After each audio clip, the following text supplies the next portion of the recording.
تو کم سے کم اس کے اندر اب لگ جائیں، تب بھی آگے بہت سے موقع ہیں کہ ہم اس قوم کو تیار کر دیں جو قوم آگے وشو گرو یا قوموں کی امام بننے کے لیے جا رہی ہے، تو اس میں آپ کا بھی کچھ حصہ ہو جائے پوری دنیا کے اندر ستیوگ لانے میں یا طور حق کے آنے کے۔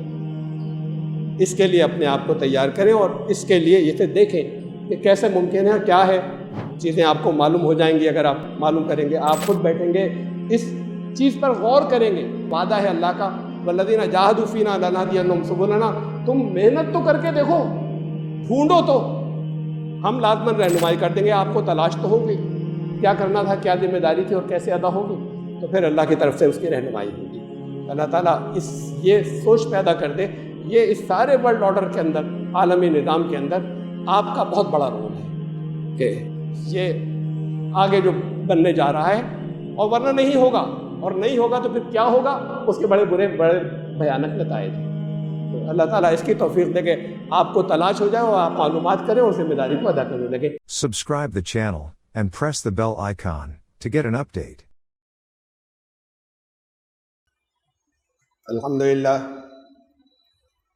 الحمدللہ الذی لہ حمدا کثیرا کما امر،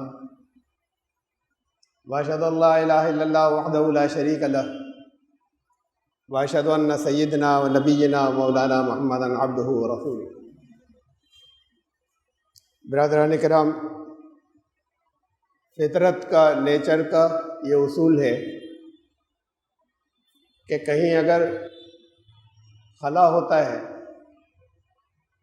تو اسے جو جس چیز میں بھی ہوتا ہے کائنات کی قوتیں اسے پورا کرنے کے لیے دوسری طرف سے چل پڑتی ہیں۔ ہوا کا پریشر جہاں کم ہوتا ہے، ہوائیں آتی ہیں دوسری طرف سے اور اسے میک اپ کرتی ہیں۔ جیسے پانی آپ 2 ڈرمز کے اندر رکھیں، انہیں کنیکٹ کر دیں تو پھر وہ دونوں لیول پر آئیں گے، اوپر والا نیچے کی طرف آنے کے بعد بھرنے کے بعد برابر کر دے گا۔ یہ صرف گیسز میں نہیں ہوتا، یہ صرف پانی میں نہیں ہوتا، مٹی میں بھی، زمین یعنی ٹھوس چیزوں میں بھی یہی ہوتا ہے۔ قیامت کا زلزلہ جب آئے گا تو اس زلزلے سے یہ پہاڑ جب ریزہ ریزہ ہو جائیں گے تو پھر زمین کو بیلنس کرنے کے لیے ان کی اونچائی کو سمندر کی تلی اوپر آئے گی اور سمندر ختم ہو جائیں گے، زمین چٹیل میدان بن جائے گی۔ پروسیس اس وقت بھی جاری ہے، کہیں پر کسی جگہ یہ جو بر اعظم کانٹیننٹس، ہمیں ایسے لگتا ہے کہ یہ رکے ہوئے ہیں، یہ رکے ہوئے نہیں، یہ چل رہے ہیں، تیر رہے ہیں، اتنی رفتار اتنی کم ہے ہمیں محسوس نہیں ہوتی، جگہ بدل رہے ہیں، ایک دوسرے کو پریس کرتے ہیں، اونچائیاں بڑھ جاتی ہیں پہاڑوں کی، نئے پہاڑ پیدا ہو جاتے ہیں۔ اس میں وقت زیادہ لگتا ہے، کروڑوں سال اربوں سال بھی لگ جاتے ہیں، اور جو لکوڈ چیزیں ہوتی ہیں، گیسز ہوتی ہیں، وہ فوراً جو گیپ ہوتا ہے، جو خلا ہوتا ہے، جو وائڈ ہوتا ہے، اسے پورا کر دیتی ہے۔ نیچر کا، فطرت کا یہ اصول اور سب چیزوں میں ہے، جیسے گرمی ہے، ایک حصہ گرم ہو وہ فوراً گرمی سارے میں پھیلتی ہے، ادھر وہ جہاں پر گرمی کم ہے اسے پر کرتی ہے۔ تو یہ نیچر کا یہ اصول صرف ان ہوا، گرمی اور پانی ان میں نہیں ہے، صرف یہ جسے ہم ایکولوجی کہتے ہیں، اور آج ہم بات کرتے ہیں بہت ماحولیات کا توازن، ایکولوجیکل بیلنس، ماحولیات، یہ اس وہاں پر بھی ہے کہ یہ اپنے آپ کو ماحول جو ہے وہ بیلنس کرتا رہتا ہے، کسی جگہ ایک توازن بگڑتا ہے وہ دوسری جگہ پہ اس کے اثرات پڑتے ہیں۔ اور قرآن نے تو یہ بتایا، میں آگے تذکرہ کروں گا اس کا، کہ انسان کے بیہیویئر اور انسان کے اعمال، چونکہ باقی جتنی قوتیں ہیں وہاں ان کو پاس اختیار نہیں ہے، چوائس نہیں، انسان کے پاس اختیار بھی ہے، اسے چوائس دی گئی ہے، تو انسان کے اعمال کا پوری کائنات پر اثر پڑتا ہے، اور پوری کائنات اس کے مطابق اپنے آپ کو تیار کرتی ہے کہ وہ انسان کو کیسے پے بیک کرے، کیسے اس کو بدلہ دے۔ یہ قرآن نے کہا، بہت بڑے اصول بتائے۔ میں پچھلی بار سے تذکرہ کر رہا تھا، پچھلے جمعے سے، جس کی یہ اگلا حصہ ہے، کہ دنیا کے اندر عالمی نظام کے اندر ایک تبدیلی جو ہے وہ لگاتار اب چل رہی ہے۔ یہ تبدیلیاں ہمیشہ ہوتی رہی ہیں۔ ابھی تک جو تھا، اس وقت جو تھا لیٹسٹ، پچھلوں کا تذکرہ میں نے پہلے کر چکا ہوں میں، اب جو کچھ لیٹسٹ تھا وہ ایک یو ایس اے یا امریکہ ایک سپر پاور تھا، دوسرے نمبر پہ یہ ویسٹرن یورپ تھے، اور ایک روس بھی تو کچھ طاقت تھا۔ یہ ان کا زوال شروع ہو گیا، یہ پیچھے ہٹ رہے ہیں۔ وقت لگتا ہے، بالکل اچانک آنن فانن نظر نہیں آتا، لیکن اللہ کا نظام کس شکل میں چلتا ہے اس کے قانون ہیں، وہ نیچر میں بھی ہے، فطرت کے اندر وہ جن کے پاس اختیار نہیں ہے، وہ انسانوں کے معاملات میں بھی ہیں، آپسی معاملات کے اندر بھی، انسانوں کی سماجی زندگی، سوشل لائف کے لیے بھی ہے۔ قرآن نے کہا اِنَّا كُلَّ شَيْءٍ خَلَقْنَاهُ بِقَدَرٍ، ہم نے ہر چیز کو ایک ایسٹیمیٹ سے رکھا ہے، جو ایک بیلنس رکھا تھا، ایک اس کا ہر چیز کا ایک اندازہ ہے، ایک ایسٹیمیٹ ہے۔ اور یہ بھی کہا کہ وَإِن مِّن شَيْءٍ إِلَّا عِندَنَا خَزَائِنُهُ، کوئی چیز ایسی نہیں ہے کہ جس کا ساری سورسز سب ہمارے اختیار میں نہ ہو۔ وَمَا نُنَزِّلُهُ إِلَّا بِقَدَرٍ مَعْلُومٍ، اور وہ ہم نازل کرتے رہتے ہیں، وہ بھی ہمارا اسٹیمیٹ ہے، اور وہ اسٹیمیٹ معلوم ہے۔ میں نے انسانوں کو چاہے نہ معلوم ہو، بعض جگہ کچھ اصولوں کو دریافت کر لیتے ہیں، لیکن وہ معلوم کا مطلب یہ کہ وہ پہلے سے طے ہے اللہ کے قانون کے مطابق، کب کہاں پانی اترے گا، کہاں سوکھا پڑ جائے گا، کہاں پر کیا تبدیلیاں ہوں گی، اور ایسے ہی انسانوں کی دنیا کے اندر کہاں طاقت آئے گی اور کہاں سے ہٹ جائے گی۔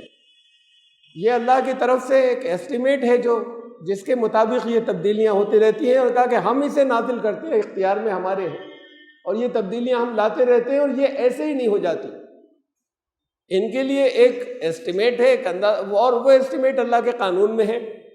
کہا کہ یہ سب کچھ ایک کتاب مبین کے اندر، یعنی وہ ریکارڈ جو ہے وہ اللہ کے پاس ہے اس قانون کا، کہ کب کیسے کہاں کہاں کس وجہ سے کیا ہوگا، وجوہات پیدا ہوں گی، وہ ہو جائے گا۔ یہی قانون جو ہے یہ انسانوں کے، قوموں کے عروج و زوال کے اندر بھی ہے۔ یہ صرف باقی نیچر کی یا فطرت کی دوسری، وہ صرف ان قوتوں میں نہیں ہے جن کے پاس کوئی اختیار نہیں، انسانوں کے معاملات میں بھی ہے۔ اصل میں اصول تو بتائے ہیں ہمارے یہاں، ہم بڑی ڈائنامک، بڑی زبردست، بڑی ریولوشنری، انقلابی کتاب ہے قرآن۔ ہم جو کچھ اپنے ترجمے کرتے ہیں، ان ترجموں کو جوڑ لیتے ہیں، کب کس دور میں نازل ہوئی اندازہ لگاتے ہیں، اس دور میں کیا واقعہ پیش آیا تھا، یہ آیت اس لیے نازل ہوئی تھی۔ قرآن کا نزول خود قرآن کہتا ہے قیامت تک جاری ہے، الفاظ نہیں بدلیں گے، وہی الفاظ ہیں، لیکن وہ نزول قیامت تک جاری ہے۔ اب آج کے حالات کے میں آپ کی وہ آیات جو ہیں وہ مختلف، ایک ہی آیت بہت سے موقعوں پہ الگ الگ قانون جو ہے وہ اس کا اطلاق ہو رہا ہوگا الگ الگ شعبوں کے اوپر۔ مثلا قرآن نے کہا کہ انتم العالون ان کنتم مومنین۔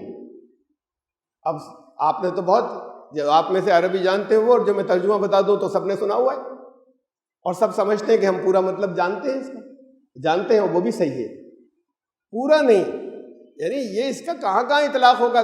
تم ہی اگر سربلند تم ہوگے اگر ایمان والے ہو۔ اب ایمان والے کون سربلند ہونے کے لیے؟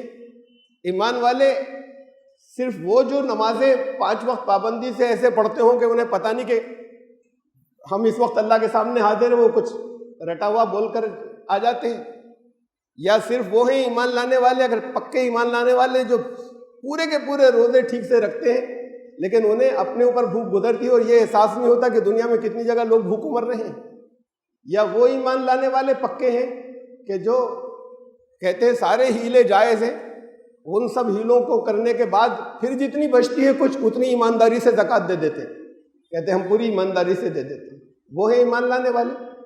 تو یہ کہا تم ہی سربلند ہوگے. بات صرف نماز روزے کی نہیں ہے، یعنی ان کی صحیح ادائیگی اپنی جگہ. ایمان لانے والے وہ ہیں جو اللہ نے جو قانون رکھے ان قانونوں کی صداقت پر، سچائی پر پورا ایمان رکھتے ہیں، وہ ہیں ایمان لانے والے. وہ قوانین قرآن نے بتا دیے ہیں. ان قانونوں کی جو پابندی کرے گا، چاہے وہ غیر مسلم ہو، چاہے وہ بظاہر مسلمانوں کے دشمن ہو، دنیا میں جو مسلمان ہیں، ان قوانین کی جو پابندی کرے گا جو بتائے ہیں عروج اور زوال کے قرآن نے، اگر اس کو ماننے والے، ان پر عمل کرنے والے، وہ اوپر جائیں گے. اس پر عمل نہیں کرنے والے ہیں وہ نیچے جائیں گے. تو ان کنتم مومنین کا یہ مطلب بھی ہے کہ اگر تم ایمان رکھتے ہو اللہ کے قانون کے اوپر، اس کی صداقت اور اس کی سچائی کے اوپر، تو تم سربلند ہوگے. پھر ان قوانین کی پابندی کرو گے کہ اوپر جانے کا قانون کیا ہے اور زوال کا قانون کیا ہے. اب میں نے پچھلی مرتبہ تذکرہ کیا تھا، اس کو میں دوبارہ نہیں دہرا رہا، لیکن جو عالمی اس ایک اسکیپ کے اوپر، منظر کے اوپر، منظرنامے پر جو تبدیلیاں ہو رہی ہیں، اس میں پوزیشن یہ ہے کہ امریکہ سپر پاور تھا، لیکن اب طاقت تو رہے گا بڑی، ابھی ایک دم سے ختم ہونے نہیں جا رہا. اس کو ابھی، یعنی جو میرا ایسٹیمیٹ ہے میں وہ بتا رہا ہوں، 43 ایئرز لگیں گے، 43 سال. اس کا وہ دبدبہ، بڑی طاقت رہے گا، لیکن وہ جو چودھری تھے دنیا کے، وہ چودراہٹ ختم ہونی اسٹارٹ ہو چکی. ابھی ایک بڑی طاقت رہے گا جسے بالکل نیچے زوال اس درجے کا ہونے میں کہ جیسے بھائی ٹھیک ہے اور بہت سے ملک ہیں ٹھیک ٹھاک ہیں، ویسا ہو جائے جس کا کوئی اثر کہیں نہ رہے، سپر پاور نہ بچے. سپر پاور آج بھی ہے، چودراہٹ ختم ہونی شروع ہو گئی کہ ساری دنیا کے اوپر جو اس کے اثرات، مکمل اثرات تھے. روس بیک فٹ کے اوپر آ رہا ہے. جو لوگ خبریں سنتے ہیں، لگاتار سنتے ہیں، عالمی جو حالات ہیں دنیا کے، اس کو نظر میں رکھتے ہیں، تو انہیں ظاہر ہے کہ اس بات کا اندازہ ہوگا. ویسٹرن یورپ، مغربی یورپ، یہ سب مل کے ان کی ایک یونین تھی. انہوں نے بڑی ترقی کی اور اس ترقی کے اندر بہرحال دنیا پہ بڑے قبضے بھی کیے، اپنی اکانومی، معیشت بھی مضبوط کی. اب پوزیشن یہ ہو گئی کہ ان میں سے ہر ایک اپنا مفاد دیکھ رہا ہے، اپنا انٹرسٹ دیکھنا شروع کر دیا انہوں نے، بجائے اس کے کہ وہ جو اتحاد ان کا تھا آپس کا، اس اتحاد کا مفاد دیکھتے جو انہوں نے دیکھا بڑے لمبے عرصے تک، وہ چیز ختم ہو گئی. پھر اس میں یہ بھی ہے کہ جو بڑی اس وقت ابھرتی ہوئی، جن کے اندر بڑی ایجادی صلاحیتیں ہیں، ان تمام ممالک کا حال یہ ہے، جس کے اندر چائنا بھی شامل ہے، اس کا الگ سے بھی میں ذکر کروں گا، چین بھی، جنوبی کوریا ہے، جاپان ہے اور یورپ. ان کی پوزیشن یہ ہے کہ ان کا زوال اس لیے بھی طے ہے، ان کا نیچے جانا اس لیے بھی طے ہے کہ ان کی نوجوانوں کی آبادی بڑی تیزی سے گھٹ رہی ہے، بوڑھے بڑھتے جا رہے ہیں. پاپولیشن کم ہونے سے ان کی آبادی، ان کے اندر یوتھ کم ہوتے چلے جا رہے ہیں، بڑے پریشان ہیں کہ کیا کریں. لیکن جو عادتیں وہ ڈال چکے ہیں اپنے پروپیگنڈے سے، اس میں اب لوگ اس کے لیے تیار نہیں ہیں کہ اب اپنی اولادیں زیادہ ان کی ہوں یا بچے زیادہ پیدا کریں، وہ تیار نہیں ہے اس کے لیے. تو یہ بہت تیزی کے ساتھ میں ان کا زوال تو اس لیے بھی ہو گیا، یہ آ رہا ہے چونکہ ایک بڑی طاقت ہے، بڑی پاپولیشن، بڑی آبادی والا ملک چین، بہت بڑی آبادی کا، اس میں بھی یہ ہو رہا ہے. لیکن اب بھی چونکہ آبادی بڑی ہے تو اب بھی یوتھ کی تعداد بہت ہے، اور یہ بھی ان میں سے ہے جنہیں کہا جائے کہ ان کے اندر ایجادات کی نئی چیزیں، ان کی صلاحیتیں بہت ہیں. تو اس کا ابھرنا اور آگے جانا نظر آ رہا ہے. لیکن میں نے پچھلے خطبے میں تفصیل سے بتایا تھا کہ یہ لانگ رن میں ایسا نہیں ہو پائے گا. بڑی طاقت رہے، بنا ہے، اس وقت ہے، آگے بڑھ رہا ہے، لیکن لانگ رن میں چین کے لیے یہ ممکن نہیں ہے کہ وہ ورلڈ آرڈر، عالمی نظام، جس میں دنیا اس کا ایک بڑا حصہ اس کے پیچھے چلنے کو تیار ہو، جیسے وہ چاہے ویسے ہی ہوا کرے، یہ پوزیشن وہ نہیں لے سکے گا. اس لیے کہ جن ملکوں کی مدد بھی کرتا ہے، ہتھیاروں کی بنیاد پر کوششیں کرتا ہے کہ قبضہ کر لے اور آگے بڑھ بڑھ کے، یہ سب دیکھ رہے ہیں اور سب جانتے ہیں سارے ممالک. ایک معیشت کی طاقت، اکنامک پاور بنا تو اس نے جن کو بھی مدد دی ان کو ایسے نچوڑا اور اس شکل میں مدد دی کہ وہ بالکل اس کے ٹوٹل، ان کی اپنی حالت جو ہے وہ تباہ ہو جائے. تو اس کے انڈر میں اس کا سپورٹ کرنے والے جو اس کے انفلوئنس میں ہیں، وہ بھی اس بات کو جانتے ہیں، اور جو بہت مجبور ہیں وہ پھر بھی اس سے پیسے لیتے ہیں، اس کے قرضے لیتے ہیں، اس کے باوجود کہ بہت مجبور ہیں، اور وہ انہیں ایکسپلائٹ کرتا ہے. دنیا کے ایک بڑے حصے کا وہ لیڈر بن سکے، جسے ہم ورلڈ آرڈر کہتے ہیں، عالمی نظام جس کا کوئی چودھری ہو، تو وہ چائنا نہیں بن سکے گا۔ غریب ممالک آگے بھی اس کی پکڑ میں آتے رہیں گے، اس کی اکانومی کی وجہ سے، اس کے قرضے دینے کی وجہ سے، اور جن شرطوں کے اوپر وہ دیا کرتے ہیں اس شرطوں سے وہ بالکل نچوڑ دیتے ہیں۔ یہ دنیا جانتی ہے، مجبوری میں پھنستے ہیں، اور مجبوری میں جو غریب ممالک ہیں وہ پھنستے رہیں گے، لیکن دنیا کا ایک بڑا حصہ جو خوشحال ہے وہ کبھی بھی چائنا کو اوپر نہیں آنے دے گا، ان کے زیر اثر نہیں جائے گا۔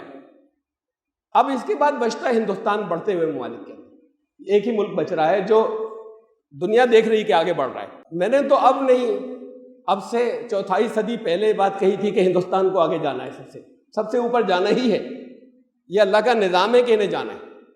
کس لیے جانا ہے؟ اس لیے جانا ہے کہ ان کو آگے لے جائے گا، اور پھر یہاں پر ایک تبدیلی ہوگی، اور اس کے ذریعے ہی، اس تبدیلی کے ذریعے ہی تمام دنیا کے اندر سچ یا حق جو ہے وہ آئے گا۔ اس لیے یہ تیاری کہ یہ ایک طاقت بھی بڑی بن جائیں، ان کی اکانومی بھی آگے بڑھ جائے، یہ اللہ کے نظام میں ان کو آگے جانا ہی تھا، وہ چل رہا ہے۔ یہ اصول کیا ہیں؟ میں پھر قرآن کے اصول بتانا چاہتا ہوں۔ اصل بات تو یہ کہ قرآن نے سب بتایا، ہمیں معلوم ہونا چاہیے، اور اصل بات تو یہ کہ وہ قومیں جو نہ جانتے بوجھتے ان اصولوں کی پابندی کریں گی وہ جائیں گی اوپر، چاہے وہ نہ جانتی ہوں کہ یہ اصول قرآن نے دیے تھے۔ اور جو جانتے بوجھتے عمل نہیں کرتے، اور جانتے ہیں، قرآن کو جانتے ہیں، یہ جانتے ہیں کہ یہ وہ کتاب ہے کہ اسی کے ذریعے لوگ اوپر اٹھتے ہیں اور اسی کے ذریعے نیچے جو ہے وہ گرتے ہیں، اس کے بتائے ہوئے قوانین کے مطابق جو لوگ اسے مانتے ہیں وہ عمل نہیں کرتے۔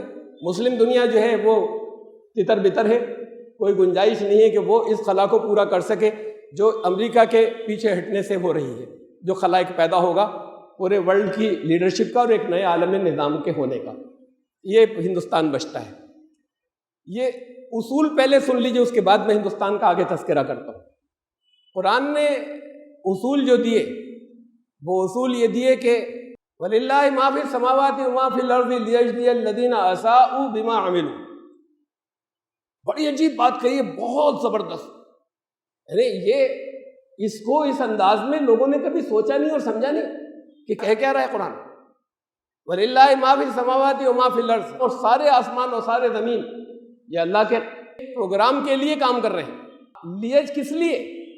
لِيَجْزِيَ الَّذِينَ أَسَاءُوا بِمَا عَمِلُوا، تاکہ جن لوگوں نے ناہمواریاں پیدا کی ہیں، ترجمہ ہوتا ہے ہمارے برے کام کیے، یہ برے کام بڑے چھوٹے سے لیول پر ایک ایک افراد کے، انڈیویجولز کے ہوتے ہیں، برے کام قوموں کے ہوتے ہیں، قوموں کی ناہمواریاں پیدا کرنا۔ تو جن لوگوں نے ناہمواریاں پیدا کی ہیں، جن قوموں نے، ان کو بدلہ دے دے یہ کائنات۔ اس میں وہ اصول ہیں کہ اس کائنات کے، یہ کائنات حرکت میں آ جاتی ہے اور ان کائنات کے ذریعے تباہ ہوتے ہیں وہ۔ لِيَجْزِيَ الَّذِينَ أَسَاءُوا بِمَا عَمِلُوا، اللہ کا کنٹرول ہے آسمانوں اور زمین سب پر، اور یہ سب اس کے پروگرام کو پورا کرنے کے لیے عمل کر رہے ہیں تاکہ بدلہ دیں، یہ کائنات بدلہ دے ان قوموں کے جن کے عمل میں ناہمواریاں ہیں۔ وَيَجْزِيَ الَّذِينَ أَحْسَنُوا بِالْحُسْنَى، اور جن کے متوازن اور بیلنس اعمال ہیں، حسن اسی کو کہتے ہیں حسنہ، وہ جن قوموں کے، ان کو اچھا بدلہ دے دے۔ تو بہت زبردست قانون بتایا اس آیت کے اندر۔ انسانوں کے اعمال سے کائنات میں وہ تبدیلیاں رونما ہوتی ہیں کہ بدلہ مل جاتا ہے، قوموں کو بدلہ مل جاتا ہے، قومیں اوپر اٹھا دی جاتی ہیں۔ کائنات کے اندر وہ فورسز ہیں، وہ قوتیں ہیں کہ جو ریوارڈ کرنا شروع کر دیتی ہیں، انعام دینا شروع کر دیتی ہیں، قوموں کو اٹھا دیتی ہیں۔ لیے ہمارے نظام کے لیے پوری کائنات اس لیے بنی ہے تاکہ یہی کائنات بدلہ دے دے، یہی اسی دنیا کے اندر جو ناہمواریاں پیدا کرتے ہیں ان کو برا بدلہ دے دے، جو ہمواریاں پیدا کرتے ہیں، جو متوازن جن کا طرز عمل ہے، ان کو ایک اچھا بدلہ بھی دے دے۔ الذین یجتنبون کبائر الاثم والفواحش الا اللمم۔ اب اس کا چھوٹا سا ترجمہ تو وہ ہے جو ہم نے پڑھ رکھا ہے، اگر آپ نے ترجمے پڑھے ہیں تو بھائی بڑے بڑے گناہوں سے بچنا، چھوٹی موٹی چیز ہو جائے گی تو ان ربک واسع المغفرہ، تمہارا رب کور کر لے گا، معاف کر دے گا چھوٹی چھوٹی، اگر بڑے سے بچتے رہے تو یہ ہے اپنی جگہ۔ لیکن اس پر کبھی غور نہیں کیا کہ اس ترتیب کے اندر اس آیت کے بعد وہ جو بھیانک و بڑے بڑے جرائم سے جو قومیں بچیں گی انسانوں کے معاملات کے اندر، جو بھیانک بڑے بڑے جرائم سے بچیں گی. ہاں غلطیاں تھوڑی بہت تو سب جگہ ہوں گی، الا اللمم، چھوٹی چھوٹی غلطیاں تو ہر ایک کے ہوا کریں گے، لیکن قوموں کے استحصال، ایکسپلائٹیشن، لوٹنا لوٹ مار، اس کے جو بھیانک بڑے جرائم سے بچیں گی. ان ربک واسع المغفرہ، تو تمہارا رب ان کی جو چھوٹی چھوٹی غلطیاں ہیں اس کے برے انجام انہیں نہیں دے گا. یہ مغفرت ہے ان کی، یہ اس سے پھر اس سے بچ جائیں گے. تو یہ اصول بتائے ہیں آیات کے اندر قرآن نے عروج اور زوال کے.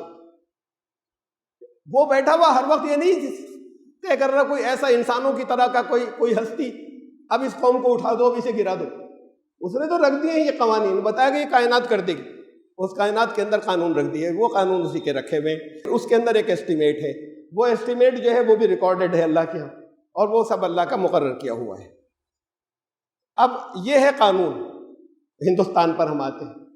اگر یہ اس بات کو سمجھ لیں کہ جس لائن پر، جس ڈگر پر اس وقت جا رہے ہیں، یہ ان کو آگے اونچا یہ کہنا کہ عالمی نظام کے اندر اس خلا کو یہ پر کر لیں گے، نہیں کر سکیں گے. یہ ان میں پوٹینشیل ہے، ان میں صلاحیت ہے. ابھرتا ہوا ملک ہے جس کی اکانومی دنیا کے اندر معیشت بڑھ رہی ہے، جس کی طاقت بڑھ رہی ہے، جس کی سیاسی اہمیت بڑھ رہی ہے، یہ صلاحیت پوری آ گئی. اس صلاحیت کے باوجود وہ مقام خلا کو پر کرنے کا یہ نہیں حاصل کر سکیں گے. کیوں؟ انٹرنل کنٹراڈکشنز، اندرونی تضادات اپنے یہاں کے اندر کے. مثلا فاشزم، جو موجودہ رولرز ہیں، انداز رویہ فاشزم کا ہے. فاشزم کیا ہوتا ہے؟ علامات میں ساری نہیں بتا رہا، ایکسپرٹس نے، ماہرین نے 14 علامات بتائی ہیں. میں اس میں سے ایک بہت اہم علامت بتا رہا ہوں.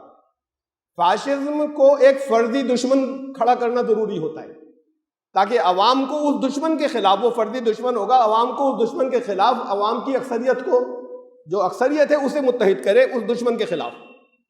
یہ ایک خاص بڑی سائن ہے اس کی، فیشزم کی. تو اب اگر ایٹیچیوڈ یا رویہ یا رجحان فیشزم کی طرف جا رہا ہے تو پھر یہ ایک طرف یہ بات ہوگی، اور اس کی جگہ ہونا چاہیے تھا جسے ہٹایا کہاں سے؟ سیکولرزم. 2 میننگ ہے دنیا میں. سیکولرزم کا مطلب یہ کہلاتا ہے عام طور سے کہ مذہب سے کوئی مطلب نہیں، وہ اپنے اپنے گھر کی چیز ہے، اس کا نام کہیں نہیں لیا جائے گا. اور ہندوستان میں سیکولرزم کا مطلب، انڈین کنٹیکس یا ہندوستانی پس منظر میں سیکولرزم کا مطلب یہ تھا کہ ہر ایک کو اپنی مذہبی پوری آزادی ہے، خالی انڈیویجول انفرادی گھر پر بیٹھ کر نہیں، اجتماعی بھی. وہ آزادی ختم کی جاتی ہے فیشزم کے اندر ایک دشمن بنانے کے بعد. یہ کنٹرڈکشن، ایک تضاد ہے. یہ کبھی ورلڈ لیڈر نہیں بن سکتے، کبھی نہیں بن سکتے. ایک شارٹ ٹائم کے لیے طاقت بن جائیں گے لیکن نہیں بن سکتے. کنٹرڈکشن انٹرنل اور ہے، یعنی ان پالیسیز کو ختم کر دے تو ورلڈ لیڈرشپ طے ہے ان کے لیے، اور سچی بات یہ کہ ختم ہوں گی یہ، اور لیڈرشپ ان کو ملنی ہے. یہ تو آگے سے پری ڈیسٹنڈ ہے، لیکن اس ایٹیچیوڈ سے جو موجودہ ہے اسے بدلنا ہوگا، اس کے ساتھ نہیں کر سکتے. تضادات اور کیا ہیں؟ کنٹرڈکشن ہے آٹوکریسی. آٹوکریسی کہتے ہیں ون مین رول، طاقت کے ساتھ میں وہ جو ایک آدمی جو چاہے گا وہی ہوگا بس. آٹوکریسی کے بدلے جمہوریت یا ڈیموکریسی. عوام خوش ہو، عوام مطمئن ہو. وقتی طور پر عوام کو جذباتی طور پر کسی کے ساتھ ہو جانا اور بات ہے جو زیادہ عرصے نہیں رہتا، لیکن عوام پالیسیز جو ہے اس سے خوش ہو جمہوریت کے اندر کہ ان کے اپنے فیصلے ہوں. تو آٹوکریسی کے بجائے ڈیموکریسی، جمہوریت ختم ہو کے آٹوکریسی کا انداز جا رہا ہے. یہ ختم کرنا ہوگا. نہیں ختم کریں گے تو ورلڈ لیڈرشپ نہیں ملے گی. تیسری چیز آبادی، جس کا میں نے پاپولیشن کے پہلے بھی ذکر کیا، پچھلے خطبے میں بھی اشارہ دیا تھا. کب سے پبلسٹی اس بات کی چل رہی ہے کہ ہندوستان کو آبادی کم کرنے کی ضرورت ہے، ورنہ یہاں بھوک مری ہو جائے گی، ورنہ سب غریب ہو جائیں گے. آبادی بڑھتی رہی، دنیا کا سب سے بڑی آبادی والا ملک بن گیا، چین سے آگے نکل گیا ابھی پچھلے چند دنوں کے اندر. اور اس کے باوجود اکانومی معیشت آگے بڑھی ہے بجائے اس کے پیچھے ہٹ جائے. اور پبلسٹی لگاتار یہ رہی کہ اس سے ملک غریب ہو جائے گا، کھانے کو نہیں بچے گا. تو بجائے اس کے، ارے بہت بڑا پوٹینشیل اس لیے کہ یوتھ، نوجوان اس وقت سب سے زیادہ ہندوستان میں پرسنٹیج کے حساب سے جو بہت بڑی طاقت ہو سکتے ہیں. تو بجائے اس کے کہ آبادی کم کرنے کی، میں ایک زمانے سے یہ کہتا چلا آیا ہوں، اور اس پر غیر مسلموں سے یعنی آپس میں کہنا کسی قرآن کی بنیاد پر مسلمانوں سے کہہ دیا تو کہہ دیا غیر مسلموں سے، ان کے فورم سب بھڑک جاتے تھے، یہ کیا بات کہہ دی آپ نے، آپ کی اور باتیں بہت اچھی ہیں، یہ کیا بات کہہ دی کہ نہیں آبادی کا کم ہونا خطرناک ہے، جن ملکوں کے اندر آبادی گھٹنے لگ گئی وہ پریشان ہیں، وہاں بڑی خطرناک صورتحال پیدا ہو گئی۔ اور پھر ایک دفعہ یہ ٹرینڈ جب چلا دیا جاتا ہے، ذہن بنا دیا جاتا ہے، تو یہ ریورس نہیں ہوتا، اس کا ریورسل لوگ اس کے لیے پھر دوبارہ تیار نہیں ہوتے کہ نہیں ہم بچے جو ہیں وہ کم پیدا نہیں کریں۔ تو اس لحاظ سے لیکن یہاں پر آبادی کی بات اب کم از کم جو جتنا سننے میں آتا ہے، کانوں میں جو پڑتا ہے وہ یہ پڑتا ہے پہلے تو یہ ہوتا تھا، وہ تھا ورلڈ پریشر کے اندر، ان پر عالم ادارے پریشر ڈالتے تھے کہ اپنی آبادی کم کرو، وہ اس لیے کرتے تھے کہ ان کے لوگ جب باہر نکلیں گے اور نکلنے شروع ہو گئے تو ان کا قبضہ ہو جائے گا دنیا کے اوپر، اور وہ مجبور ہیں کہ پہلے لیبر کو بلایا، پھر انہوں نے مینیجرز کو بلایا، اور جگہ جگہ کبھی سوچتے ہیں نکال دیں، پھر نہیں نکال پاتے کہ پھر ان کا ملک کیسے چلے گا۔ یہ ہندوستانی جو ہے یا چائنا کے لوگ یا کچھ اور ملکوں کے لوگ چلا رہے ہیں اب ان ملکوں کو، یا ان کی معیشت کو، یا ان کی اکانومی کو، یا ان کی انڈسٹری اور صنعت کو۔ پہلے تو یہ ہوتا تھا کہ عالمی جو ادارے تھے وہ ان پر پریشر ڈالتے تھے اپنی آبادی کم کرو، اپنے مفاد میں پریشر ڈالتے تھے کہ ہم تو بڑھا نہیں پاتے، یہ جو بڑھ رہے ہیں ان کی کم کراؤ، پہلے یہ پریشر تھا۔ اب ایٹیچیوڈ بدل گیا، اب نام یہ آتا ہے مسلمانوں کی بڑھ رہی ہے، یہ بڑھ جائیں گے ہندو کم ہو جائیں گے، اور لوگ یقین کر لیتے ہیں، پڑھے لکھے لوگ یقین کر لیتے ہیں۔ کوئی دنیا کے اندر ایسے آنکڑے نہیں ہیں کہ موجودہ رفتار کے اوپر جو بڑھنے کی رفتار ہے صرف آبادی سے، بھئی بڑے اسکیل کے اوپر کوئی ماس کنورژن ہو جائے، عالمی تبدیلی ہو جائے، لوگ بدل جائیں، وہ تو بات دوسری ہے، ورنہ کوئی آنکڑے، کوئی اعداد و شمار جو سرکاری ہیں اس کے مطابق ایسے نہیں ہیں کہ یہ 100 سال میں بھی ایسا ممکن ہو سکے کہ ان کے آس پاس تعداد میں پہنچ جائیں اکثریتی فرقے کے مسلمان۔ لیکن وہ سب پڑھے لکھے بھی یقین کر لیتے ہیں کہ یہ اگلے 10 سال کے اندر مسلمان ہندوؤں سے بڑھ جائیں گے آگے، اور پھر ان کا قبضہ ہو جائے گا، پھر ان کی حکومت ہو جائے گی۔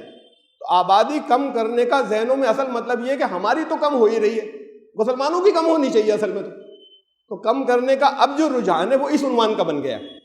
کہیں زبان سے اوپنلی ہوتا ہے، کہیں زبان سے یہ کہا نہیں جاتا، اوپنلی بھی بہت کہا جاتا ہے اور بڑے بڑے جھوٹ سامنے رکھ کر کہا جاتا ہے۔ اعداد و شمار یہ فیکٹ یہ ہے، فیکٹ یہ ہے کہ حقیقت یہ ہے کہ اس وقت بھی مسلمانوں کے بڑھنے کی رفتار آبادی کے حساب سے تھوڑی سی زیادہ ہے دوسری کمیونٹی سے، تھوڑی سی، لیکن یہ رفتار جو لگاتار کم ہوتی جا رہی، بڑھنے کی رفتار جو کم ہو رہی ہے، تو وہ یہ رفتار کے گھٹنے کی تعداد مسلمانوں کی سب سے زیادہ ہے، ہندوؤں سے تو بہت زیادہ ہے۔ یوں سمجھ لیجئے کہ یہ کبھی 10% کے اوپر تھے، ان کے بڑھنے کی رفتار 10% تھی کہ 10% بڑھ، اب اس وقت ان کے بڑھنے کی رفتار 2% سے کم ہے۔ یہ 2% سے کم بھی ابھی ہندوؤں سے تو زیادہ ہے، تھوڑی سی زیادہ ہے، لیکن جتنی تیزی کے ساتھ میں یہ مسلمانوں کے بڑھنے کی رفتار کم ہوئی ہے، اتنی تیزی سے کسی کمیونٹی کی کم نہیں، ہندوؤں سے تو بہت زیادہ کم ہوئی، اور ظاہر ہے کہ جو چل رہی ہے تو ٹرینڈ یہ جائے گا آگے، یہی رجحان جائے گا۔ تو یہ تو کچھ سرکاری اعداد و شمار کہہ رہے ہیں، لیکن جھوٹ پھیلایا جاتا ہے۔ تو پہلی بات تو یہ کہ یہ آبادی والا متھ پھیلانا چھوڑیں، یہ کنٹرڈکشن، تضاد ختم ہونے چاہیے، اس ملک کو تو بہت اوپر جانا ہے، بشرطے کہ ان چیزوں کی اصلاح کر لیں۔ پھر جھوٹ کو پھیلانا اور کرپشن، یہ دو چیزیں ختم ہونے کے بعد سچائیاں آئیں، اچھائیاں آئیں۔ جھوٹ پھیلانا، یہ سب چیزیں انٹر لنکڈ ہیں جتنی میں نے کہی، وہ فیشزم، آبادی والی بات، آٹوکریسی والی بات، یعنی کسی ایک کی طاقت صرف، اور یہ جتنی چیزیں سب آپس میں انٹر کنیکٹڈ، ایک دوسرے سے ان کا تعلق ہے۔ جھوٹ کا پھیلانا، اس لیے کہ فیشزم نہیں چلتا جب تک جھوٹ خوب بہت زیادہ پھیلایا نہیں جائے، اور اس پر وہ کنٹرول کرتا ہے ذرائع ابلاغ کے اوپر۔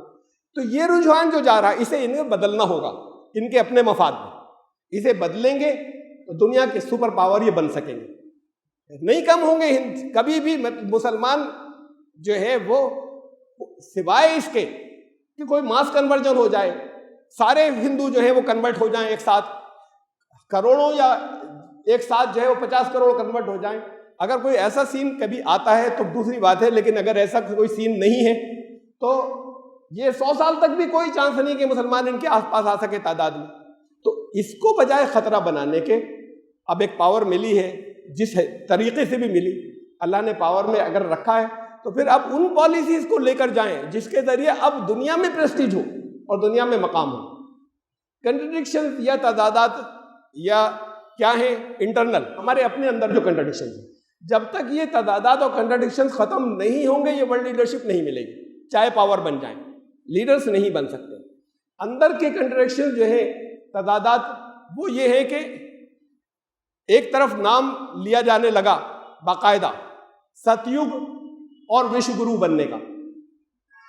ستیوگ آئے گا، آنے والا ہے، بھارت کو وشو گرو بننا ہے۔ میں تو 30 سال سے کہہ رہا ہوں یہ بات، انہوں نے تو اب کہنا شروع کیا ہے۔ بڑی خوشی کی بات ہے ہمارے لیے کہ ہندوستان وشو گرو بنے، یعنی قوموں کا امام بنے ہندوستان۔ لیکن اس کو سمجھنا ہوگا کہ ستیوگ نہیں آئے گا جب تک ست نہیں ہوگا، دور حق نہیں آئے گا جب تک حق نہیں ہوگا۔ یہ زبان بدلنے سے آپ لوگ کنفیوز نہ ہو، اس کو وہ اپنے ہندی میں کہہ لیں، آپ اسے اپنی زبان میں سمجھ لیں مسلمان۔ تو میں ہندوؤں کی بات نہیں کر رہا، میں مسلمانوں کی بھی نہیں کر رہا کہ ستیوگ یا دور حق نہیں آئے گا جب تک ست یا حق نہیں ہوگا، جھوٹ سے نہیں آئے گا۔ نمبر 1 بات۔ نمبر 2، وشو گرو یعنی قوموں کا امام، عالمی، اور یہی ورلڈ آرڈر ہے، یہی عالمی نظام کے اوپر سب سے بڑے بننا ہے کہ کنٹرول میں عالمی نظام ہمارے ہے۔ یہ وشو گرو بننا اپنے منہ سے کہنے سے نہیں ہوگا، کوئی اعلان کرے میں گرو ہوں، میں گرو ہوں، میں گرو ہوں۔ گرو جب ہوگا جب دنیا تسلیم کرے کہ آپ گرو ہیں، ہم نے آپ کو گرو مانا۔ تو جب تک یہ پوزیشن نہیں آئے گی کہ ہم نے آپ کو گرو مانا، دنیا یہ نہ مانے، تو اپنے منہ سے یہ کہنا کہ ہم وشو گرو ہیں یا ہم وشو گرو بن گئے یا بن جائیں گے، اس سے کام نہیں چلے گا۔ ہمیں اپنے انٹرنل اور جو اندرونی کنٹرڈکشنز ہیں یا تضادات ہیں اس کو ہمیں روکنا ہوگا، اسے ہمیں ختم کرنا ہوگا، منیمائز کرنا ہوگا۔ یہ یہاں تک تو ایک بات آئی، میں نے اس سین کو رکھا مختلف ممالک کی۔ ہندوستان میں یہ اس وقت سارے ملکوں میں ہندوستان ہی میں یہ صلاحیت ہے اور پوٹینشیل ہے کہ یہ بن جائے عالمی نظام کا لیڈر، اس ورلڈ آرڈر کو، اس خلا کو یہ پر کر دے۔ لیکن نہیں کر سکتے جب تک یہ چیزیں ٹھیک نہیں کر لیں تو یہ ان کے اندر جو صلاحیت ہے اس کی بنیاد پر یہ عالمی نظام کے اندر جو خلا پیدا ہو رہا ہے اس خلا کو ہی پورا کر لیں گے۔ اب میں انڈین مسلمز کی بات کرتا ہوں، یعنی بات کوئی سیاسی خطبہ دینا کوئی سیاسی مطلب نہیں کہ ہمیں بلا وجہ آپ کو دنیا کی سیاست کے بارے میں اپنے خیالات آپ کو بتاتا رہوں۔ اصل بات تو یہ کہ آپ یہاں جمعے کے خطبے میں مسلمانوں کی کیا ذمہ داری تھی، جب اس ملک کی بات آ رہی ہے تو اس ملک کے مسلمانوں کی خاص طور سے ذمہ داری کیا ہوگی یا کیا ہونی چاہیے تھی۔ پہلی بات لیڈرشپ کی۔ لیڈرشپ میں نے پچھلی مرتبہ دیکھ کے کہے تھے ورلڈ لیڈرشپ ختم ہو چکی۔ جیسے پریزیڈنٹ ولسن، یہ اس کے اندر 1920 کی دہائی کے اندر ایسے لیڈر بن کر نکلے تھے کہ دنیا میں جس ملک کے اندر جاتے تھے وہاں عوام خوشی سے استقبال کرتے تھے، یعنی کہ حکومت نے ان کے استقبال کے لیے ایک نقلی کچھ آرٹیفیشل انتظام کر رکھے، عوام کی بھیڑ لگ جاتی تھی، اس لیے کہ وہ یہ چاہتے تھے کہ عدل قائم ہو پوری دنیا کے اندر، اور یہ ساری دنیا کو یقین تھا اس بات کا کہ یہ سچے ہیں اس کے اندر، یہ ورلڈ وار 1 کے خاتمے کے اوپر اور اس کے خاتمے کے قریب۔ تو پوری دنیا کا انہوں نے دورہ کیا اور پوری دنیا میں ہنگامہ مچ گیا، لوگوں کی بھیڑ آتی تھی کہ وہ ولسن آ گئے۔ وہ تھا ایک لیڈر جو تمام دنیا کا لیڈر تھا، اس جیسا لیڈر اس کے بعد سے ابھی تک نہیں ہوا دنیا کے اندر۔ یہ تو دنیا کی بات ہوئی، میں ہندوستان کی بات کروں۔ ہندوستان میں آج تک کوئی واقعی اگر ایسا لیڈر ہوا ہے کہ جو نارتھ سے ساؤتھ تک، ایسٹ سے ویسٹ تک، مشرق سے مغرب، شمال سے جنوب، آپ چاہے کسی کی پالیسی سے اتفاق کریں یا نہ کریں، ایسا کوئی لیڈر ہوا ہے تو وہ گاندھی جی، اور دوسرا کوئی نہیں ہوا ایسا جن کے پیچھے صرف ہندو نہیں مسلمان بھی چل پڑے ہوں ان کے ساتھ بڑی تعداد کے اندر۔ وہ جب کال دے تو ہر جگہ پر، چاہے وہ بنگال ہو اور چاہے وہ پنجاب ہو اور چاہے وہ مدھیہ پردیش ہو اور چاہے وہ جنوبی ہند کے علاقے ہو جائے، سارے عوام کا ٹھاٹے مارتا سمندر ایک آدمی کے پیچھے آ جائے، کسی کو پالیسی سے اتفاق ہو یا نہ ہو، لیکن ایسا لیڈر تو یہاں پر ایک ہی ہوا۔ اس کے بعد پھر سیکنڈ گریڈ کے لیڈر آتے ہیں، یہ نہرو تھے اور لوگ گزرے کے پبلک کے لیڈر تھے، بہرحال جسے عوام کے ڈائریکٹ لیڈر تھے۔ آج اور چھوٹے لیول پر کر ریاستوں کے لیڈر ہیں، اس وقت 2-3 ہیں کہ ان کی واقعی پبلک میں فالوئنگ ہے، کہ بنگال کے اندر ہے کہ پبلک کے اندر فالوئنگ ہے، ایسی ایک آدھ اسٹیٹس کے اندر الگ الگ کہ جہاں پر اسٹیٹ کے لوگوں جو ہیں وہ ان کے وہ لیڈر ہیں۔ تو اب یہ اسٹیٹ لیول کے اوپر رہ گئی. گاندھی جی کو چاہے انہوں نے اب دفن کر دیا ہو اور لگاتار ان کا نام مٹانے کی پوری کوشش کر رہے ہوں، لیکن بہرحال دنیا کے ممالک کے اندر ان کی عزت باقی جگہوں پر آج بھی باقی ہے، اور اصل لیڈر یہاں پر اگر کوئی ہوا ہے تو وہ ہے. اس کے بعد جو سیکنڈ گریڈ لیڈر ہیں اس سے نیچے درجے کے، جن کے ساتھ سب نہیں ہیں بلکہ ایک اچھا حصہ ہوتا تھا لیکن پورے ملک کے عوام نہیں ہوتے تھے، جیسے نہرو تھے. اس کیلیبر کے اس وقت لیڈر جو ہیں وہ ہمارے اس وقت موجودہ پرائم منسٹر ہیں، جو عوامی لیڈر ہیں. باقی کیبنٹ کے اندر کوئی عوامی لیڈر نہیں ہے کہ عوام میں جائے تو عوام کی ان کے نام کی وجہ سے بھیڑ لگ جائے. تو وہ ایک آدمی ہے اس وقت موجودہ. اب ان کے بارے میں جو کچھ خبریں چل رہی ہیں یا سیاسی جو زیادہ اونچے ہیں وہ کچھ اس طرح کی باتیں کر رہے ہیں کہ شاید ہٹایا جائے گا، جیسے ان کو اڈوانی کو ہٹانے کے بعد ان کو لے آیا گیا، ایسے ہی اب یو پی کے چیف منسٹر جو ہیں ان کو تیار کیا جا رہا ہے کہ ان کو ہٹا کر جو ہے ان کو لے آیا جائے گا. مجھے اس سے مطلب نہیں، یہ ان قیاساریوں سے یا پولیٹیکل جو اندازے لگانے والے ہیں. بات یہ کہ اس وقت کی پوزیشن یہ ہے کہ پورے ملک کے لیول کے اوپر ایک عوامی لیڈر جس کے ساتھ سب نہیں ہے لیکن ایک بڑی تعداد ہے، ایک بہت اچھی تعداد جو ایک آدمی کے پیچھے ہے، چاہے ان کی پالیسی سے آپ اتفاق کریں یا نہ کریں.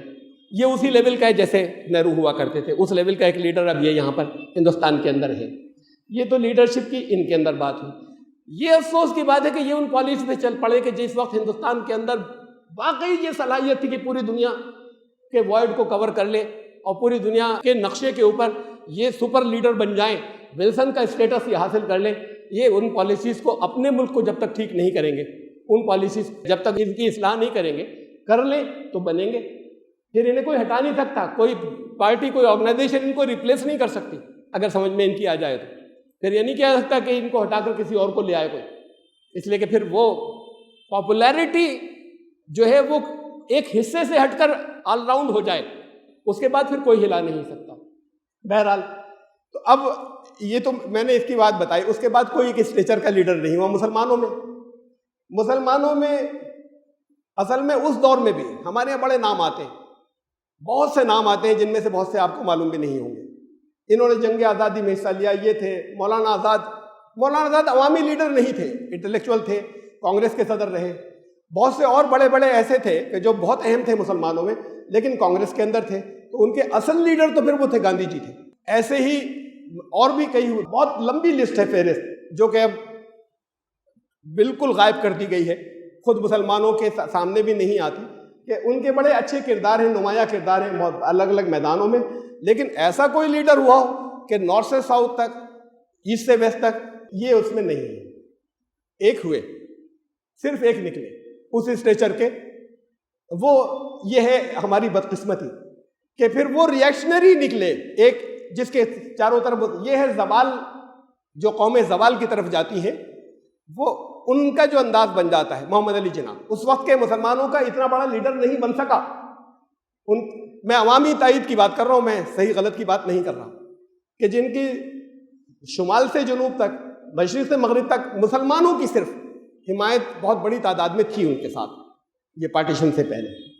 یہ ہے افسوس کی بات کہ اس ساری تاریخ کو چھوڑے کہ کیوں انہوں نے پہلے خود کانگریس میں تھے، بہت زبردست سیکولر تھے، مذہب سے تو انہیں کوئی مطلب نہیں تھا کسی بھی طرح کا محمد علی جناح کو، اور اس کے بعد کیوں انہوں نے یہ پالیسی اپنائی اور جس کی وجہ سے ملک کا پارٹیشن ہوا، اور اب کیا حلیہ بن گیا ہے. اسے دیکھ لیں اس کے نتیجے کے اندر کہ وہ ملک جو اسلام کے نام پر الگ توڑ کر بنایا گیا تھا وہ پہنچا کس جگہ. تو اگر بنا تو مسلمانوں نے ساتھ دیا تو کس کا دیا، اور کوئی لیڈرشپ جو سینسیبل تھی وہ نہیں ابھری اس درجے کی. اس سے نیچے درجے کی لیڈرشپ ابھری. وہ نام آپ میں سے کم نے سنے ہوں گے، یا انہوں نے کیا کیا وہ کم سنا ہوگا. مثلا دو تو تھی خالص مذہبی تنظیمیں. وہ مذہبی تنظیموں میں ایک تھے سید احمد شہید رحمۃ اللہ علیہ، نام سنا ہوگا. سید احمد شہید رائے بریلی میں پیدا ہوئے تھے، بریلوی کہلاتے ہیں، تو وہ رائے بریلی کا رائے ہٹ کے وہ بریلوی نام لگ گیا، یہ رائے بریلی کے تھے. سید احمد شہید رحمۃ اللہ علیہ نے ایک اسلامی اسٹیٹ قائم کرنا چاہی. ایسی اسلامی اسٹیٹ نہیں کہ جس کے اندر غیر مسلموں کو کچل دیا جائے، یہاں پر پاور کسی طریقے سے آنے کے بعد طاقت قبضہ کر لیا جائے. انہوں نے یہاں سے الگ ہٹنے کے بعد افغانستان کو اپنے لیے طے کیا کہ وہاں پر ہم ایک مسلم اکثریتی ہے، وہاں ہم ایک اسلامی اسٹیٹ ماڈل بنائیں گے جو باقی سب دیکھیں کہ کتنی اچھی ہوتی ہے. یہ اس کی انہوں نے تحریک چلائی، بڑی کامیاب تحریک تھی، بڑی خفیہ تحریک تھی، برٹش انٹیلیجنس کبھی پتہ نہیں لگا سکی، اور ان کی فالوئنگ تھی نارتھ سے ساؤتھ اور ایسٹ سے ویسٹ تک، اس درجے کی نہیں جو بات کو جنا کی ہو گئی، لیکن تھی. اور لوگ وہ تحریک فیل ہو گئی. میں وجوہات میں نہیں جا رہا کیوں فیل ہو گئی، پہنچے افغانستان حکومت قائم کی، فیل کیوں ہوئی میں اس میں نہیں جا رہا ریزنس کے اندر، لیکن فیل ہونا تھا. اسباب بات کو جو بھی بنے، یہاں جس کے لیے اسلامی اسٹیٹ بنانے کے لیے جن چیزوں کی ضرورت تھی، اور اسلامی اسٹیٹ کسے کہتے ہیں، اس میں ہم کسی کا تعاون نہیں لیں، خود جانے کے بعد قائم کر دیں، بہت سی اور دوسری چیزیں ہیں.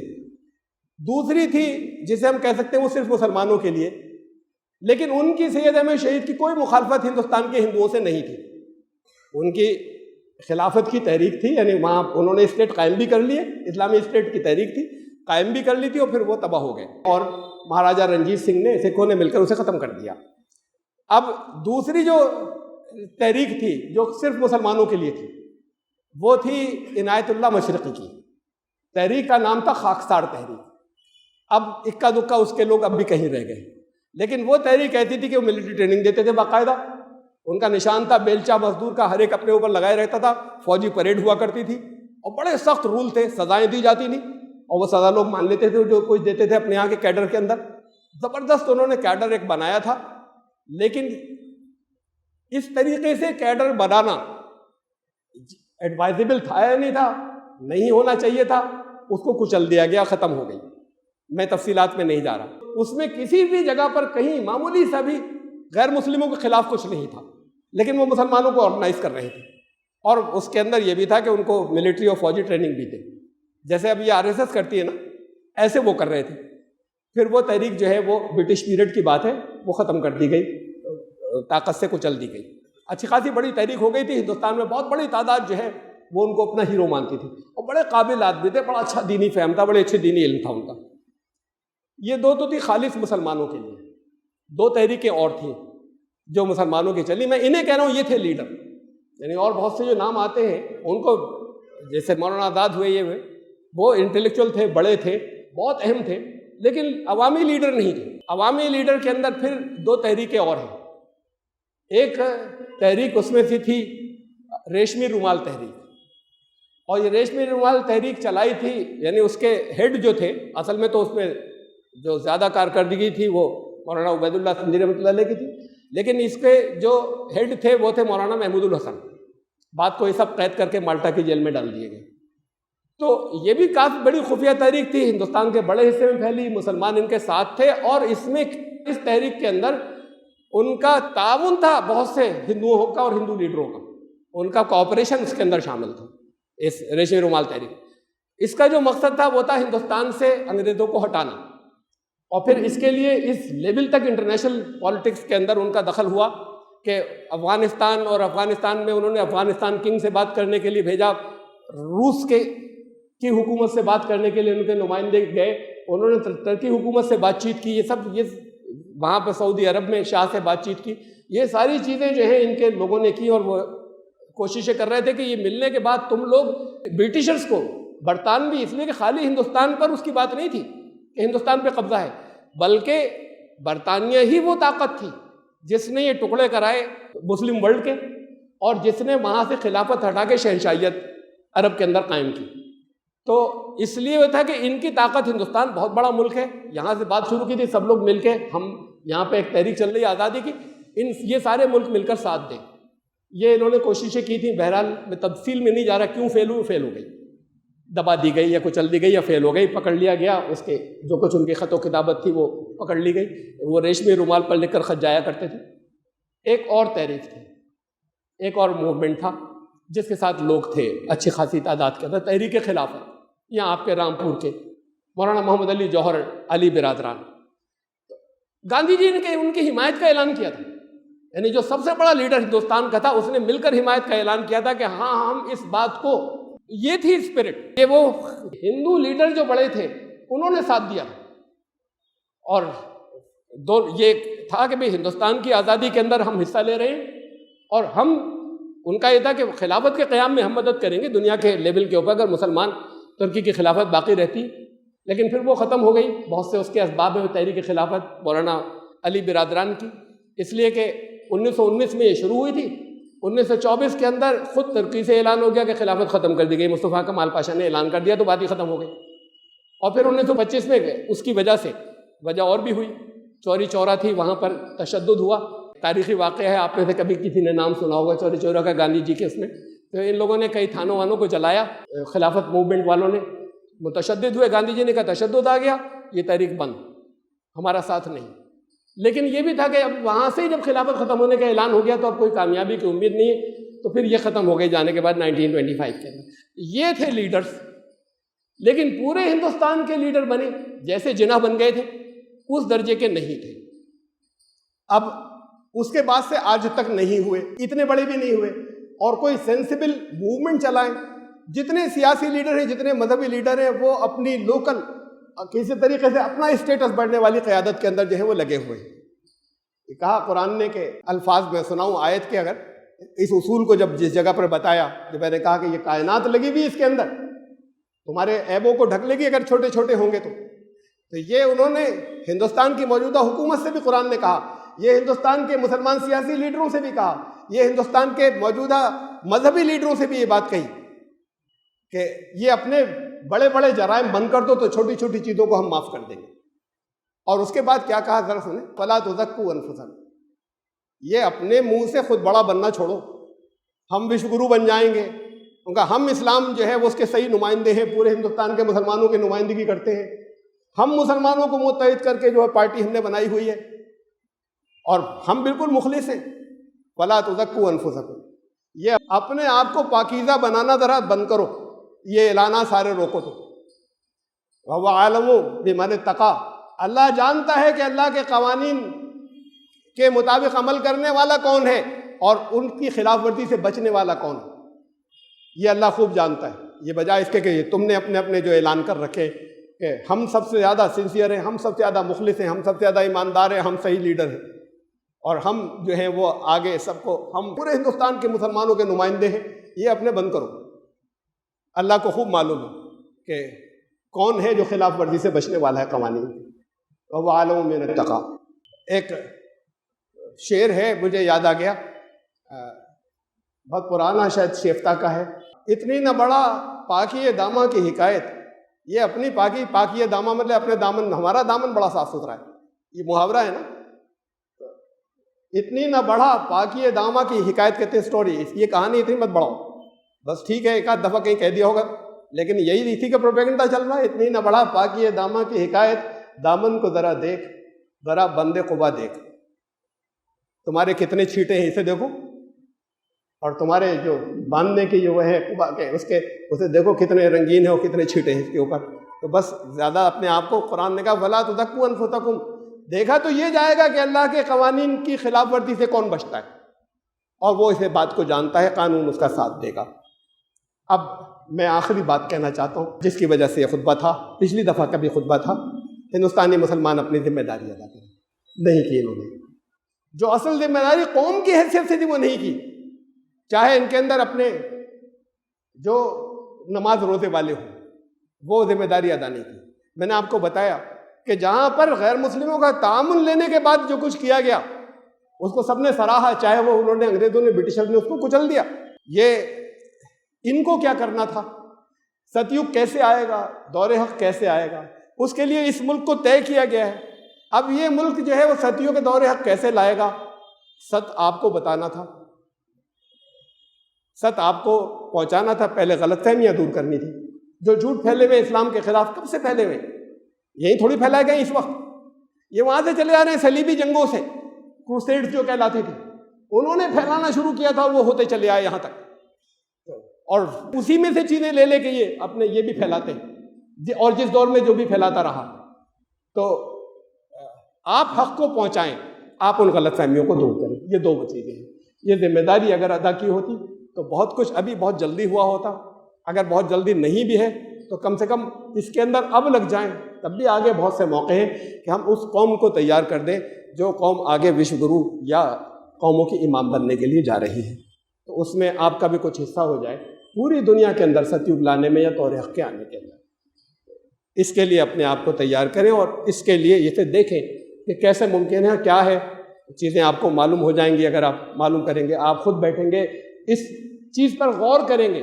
میں یہاں پہ بتانے نہیں جا رہا ہے کیسے ہو، اصل بات تو یہ ہے کہ وعدہ ہے اللہ کا، والذین جاہدوا فینا لنہدینہم سبلنا، تم محنت تو کر کے دیکھو، ڈھونڈو تو ہم لازماً رہنمائی کر دیں گے۔ آپ کو تلاش تو ہوگی کیا کرنا تھا، کیا ذمہ داری تھی اور کیسے ادا ہوگی، تو پھر اللہ کی طرف سے اس کی رہنمائی ہوگی۔ اللہ تعالیٰ یہ سوچ پیدا کر دے، یہ اس سارے ورلڈ آرڈر کے اندر، عالمی نظام کے اندر آپ کا بہت بڑا رول ہے کہ یہ آگے جو بننے جا رہا ہے، اور ورنہ نہیں ہوگا، اور نہیں ہوگا تو پھر کیا ہوگا، اس کے بڑے بھیانک نتائج ہیں۔ تو اللہ تعالیٰ اس کی توفیق دے کہ آپ کو تلاش ہو جائے اور آپ معلومات کریں اور ذمہ داری کو ادا کرنے لگیں۔ بارک اللہ لنا و لکم فی القرآن العظیم انہ تعالی جواد کریم۔